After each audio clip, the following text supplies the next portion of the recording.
જય હિન્દ સાથી મિત્રો, હું મુમતાજ મુલતાની આપના સમક્ષ આજે એક મહત્વનો મુદ્દો લઈને આવી છું. સમાન વેતન, સમાન કામ. આ મુદ્દો વર્ષોથી કર્મચારી લડી રહ્યા છે. વર્ષોથી આ મુદ્દા પર કેટલાય ગરીબ પરિવાર જૂજીને મરી રહ્યા છે. સમાન વેતન, સમાન કામ, સમાન કલાકો, આ બધી વસ્તુ પેપરના પાના પર કેટલાય ટાઈમથી જોવા મળે છે. પણ સુપ્રીમ કોર્ટ છે, હાઈકોર્ટ છે, એના અનેક ફેસલા આવ્યા, પણ ભારત દેશની અંદર, ગુજરાતની અંદર લાગુ કરવામાં આજ સુધી નહીં આવ્યું. ઉત્તરાખંડની અંદર તાજેતરની અંદર સમાન વેતન, સમાન કામ કાયમી કરો, કર્મચારીઓને વેતન આપવા માટે, એમને પેન્શન આપવા માટે કાયમી તરીકે એ લોકોને જ્યારે આજે લડી રહ્યા છે, ત્યારે સમાન કામ, સમાન વેતન માટે એ લોકોને એનો પોતાનો હક હિસ્સો મળવો જોઈએ. પણ ગુજરાતની સરકાર શું કરી રહી છે? ઉત્તરાખંડની સરકાર તો કાયમી કરી રહી છે કર્મચારીઓને, પણ ગુજરાતની સરકારને કોઈ કર્મચારી વિશે કોઈ મતલબ નથી. આ કેટલાય ટાઈમથી આ જે કર્મચારીઓને જોવામાં આવે છે, કેટલાય ટાઈમથી એ લોકો જૂજી રહ્યા છે, કેટલાય ટાઈમથી એ લોકો સાથે અન્યાય થઈ રહ્યો છે.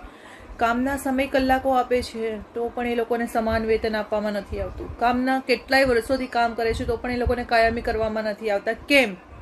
આજે હું તમને સવાલ કરું છું, સરકારને સવાલ કરું છું કે હાઈકોર્ટ, સુપ્રીમ કોર્ટ પણ જ્યારે સમાન વેતનની અંદર એગ્રી છે તો પણ લાગુ કરવામાં કાયદા કેમ નથી આવતા?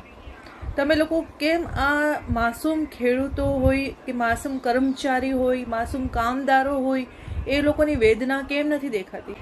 હું પૂછવા માંગુ છું સરકારને કે આ સમાન વેતન, સમાન કામ માટે જે માસૂમ કર્મચારીઓ લડી રહ્યા છે, કામદારો લડી રહ્યા છે, 15 વર્ષોથી જે લોકો આ એક ઠેકા પર નોકરી કરી રહ્યા છે કે આટલું કામ કરવામાં આવશે, આટલો પેમેન્ટ ચૂકવવામાં આવશે, અને પછી જોઈએ તો અચાનક સડનલી એમને કહેવામાં આવે છે કે તમારી નોકરીના વર્ષ હવે પૂર્ણ થયા છે, અથવા એ રાહ જોતા ઓફ થઈ જાય છે. આ બધી વસ્તુ કેટલી યોગ્ય છે? એમએલએનું પદ હોય કે પછી મુખ્યમંત્રીનું પદ હોય કે પછી પીએમ મોદીનું પદ હોય, એના ઉપર તો તમારો આટલો ઓછો પગાર નથી હોતો. એના ઉપર તો તમારો પેન્શન તો ચાલ્યા કરે છે. તો પછી આ કર્મચારીનો શું વાંક છે? આ કર્મચારીની એવી શું ગલતી છે કે એ લોકો શું ઠેકો લીધો છે કે ગરીબ છે એટલે? તમે લોકો કામ પૂરું કરાવો છો, તમે લોકો એ લોકોને કાયમી નથી કરતા, તમે લોકો એ લોકોને પૂરતું વેતન નથી આપતા, અને બીમાર હોય છે તો એ લોકોનો પગાર કાપવામાં આવે છે. દીકરીઓ પ્રેગ્નેન્ટ હોય છે તો એ લોકો જેટલા દિવસની રજા પાડે છે એટલો પગાર કાપવામાં આવે છે. કેમ એ લોકોને બીમારીના ટાઈમ પર સહાય નથી મળતી? કેમ એ લોકોને પરિવારને બોનસ નથી મળતું? કેમ એ લોકોના પરિવારને કોઈ સરખી નજરે નથી જોતું? કેમ કે ગરીબ પરિવાર છે. ગરીબ પરિવાર માટે આ ગુજરાતની અંદર, આ ભારત દેશની અંદર કોઈ જગા નથી. ઉત્તરાખંડની અંદર જ્યારે અત્યારે હાલની અંદર હાઈકોર્ટ, સુપ્રીમ કોર્ટે જ્યારે આ એગ્રી કર્યો છે, લાગુ ત્યાં છે, તો અહીંયા કેમ નહીં? આજે હું કહેવા માંગુ છું તમામ કામદારો જે કાયમી તરીકે કામમાં નથી અને કાયમી તરીકે જેને કાયમી કરવામાં નથી આવ્યા, એ તમામને મારું એક નિવેદન છે કે પોતપોતાનો મારા કમેન્ટ બોક્સની અંદર નંબર મોકલો.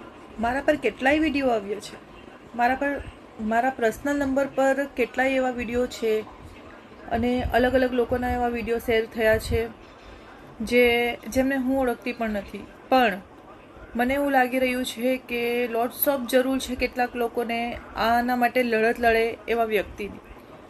કેટલાક લોકો જે મને નથી ઓળખતા પણ મારા ફેસબુકમાં મારી સાથે કનેક્ટ છે, મારા સોશિયલ મીડિયામાં મારી સાથે કનેક્ટ છે, એ લોકો પોતપોતાના વિડીયો બનાવીને અપલોડ કર્યા છે. એ લોકોએ મને પોતાને કે અમારા માટે તમે અવાજ ઉઠાવો, અમારા માટે તમે અમારી સાથે કદમથી કદમ મિલાવીને ચાલો. એટલે આજે ફેસબુકની અંદર કમેન્ટ બોક્સની અંદર જ્યારે જોયું ત્યારે મને ખ્યાલ આવ્યો કે આ સમાન વેતન કાયમી કરવા માટે કામદારો માટે કેટલાય લોકો જૂજી રહ્યા છે, કેટલાય લોકો લડત લડી રહ્યા છે. આમાં લડત લડતા કેટલાક લોકોનું મૃત્યુ પણ થયું છે, અને એ લોકોને પેન્શન ચૂકવવામાં આવતું નથી, અને એ લોકોને કોઈ વળતર આપવામાં આવતું નથી. લડતા એ લોકો થાકી રહ્યા છે. ત્યારે આ ભારત દેશની અંદર, જ્યારે આ ગુજરાતની અંદર કેટલાય કામદારો પોતાનું એક સપનું લઈને જે આગળ વધી રહ્યા છે, કાયમી થવા માટેનું સપનું, જેણે 15 વર્ષોથી પોતાનો ટાઈમ આપ્યો છે, એ લોકો માટે આજે કોઈ યોજના બહાર નથી પડતી, એ લોકો માટે આજે કોઈ નિર્ણય સરકાર નથી લેતી. એટલે આ વસ્તુ અમે સરકાર સુધી પહોંચાડીશું. રાજ્ય સરકાર પાસે અમારી માંગણી છે કે અમારા કામદારોને કાયમી કરો, અમારા કામદારોને જે સરખું કામના કલાકો સરખા માંગો છો તો કામદારો માટે કાયમી કરો અને કામના કલાકોના પ્રમાણે કાયમી વેતન આપો. જય હિન્દ. ભારત માતા કી જય.